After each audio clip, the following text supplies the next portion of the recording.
ડાંગ જિલ્લામાં સાપુતારા આવતા પ્રવાસીઓ માટે ખુશખબર મનમોહક સાપુતારા કે જ્યાં ચોમાસાની ઋતુ મન મોહી લે છે, જ્યાંના ડુંગરોની હારમાળા અને ધુમ્મસભર્યું વાતાવરણ આહલાદક નજારામાં ફેરવાય છે અને એ જ નજારો જોવા માટે કુદરત પ્રેમીઓની ભારે ભીડ થતી હોય છે। છેલ્લા કેટલાક સમયથી જ્યાં સાપુતારા ખાતે લાંબા સમયથી બંધ કરવામાં આવી હતી, બરોડા હરણીકાંડ બાદ સાપુતારા ખાતે બોટિંગ બંધ કરવામાં આવ્યું હતું।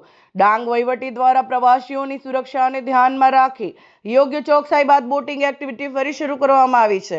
ત્યારે સ્થાનિક હોટલ એસોસિએશન અને નાના મોટા ધંધા રોજગાર કરતા ધંધાર્થીઓમાં ખુશીનો માહોલ જોવા મળ્યો છે। હાલ ચોમાસા દરમિયાન વાર્ષિક મહોત્સવ મોન્સૂન ફેસ્ટિવલનું આયોજન કરવામાં આવે છે। આ મહોત્સવમાં દૂર દૂરથી અને દેશ વિદેશથી પ્રવાસીઓની ભારે ભીડ થતી હોય છે। સાપુતારા ખાતે તમામ એક્ટિવિટી શરૂ થતી હતી, માત્ર બોટિંગ બંધ હોવાને કારણે પ્રવાસીઓમાં નારાજગી હતી, જે શરૂ થતા ખુશીનો માહોલ જોવા મળી રહ્યો છે। Reporter Sushil Pawar, Dang, SD news Gujarati.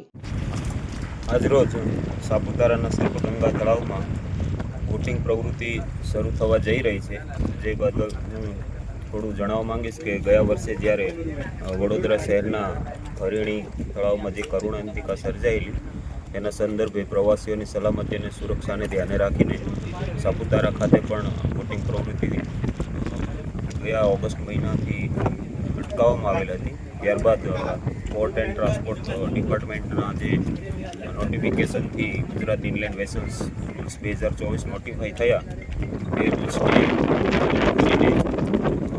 જે જોગવાઈઓ છે તે મુજબ ગઈકાલના માનનીય જિલ્લા મેજિસ્ટ્રેટ સાહેબશ્રી દ્વારા જે સર્ટિફિકેટો ઇસ્યુ કરવામાં આવેલ છે અને બોટિંગ પ્રવૃત્તિ શરૂ કરવા માટે ચીફ ઓફિસર સાહેબ અને માનનીય કલેક્ટર સાહેબના માર્ગદર્શન હેઠળ જે સૂચનાઓ મળી છે તેને આધીન આજે સાપુતારાના સર્પગંગા તળાવ ખાતે બોટિંગ પ્રવૃત્તિ શરૂ થવા જઈ રહી છે।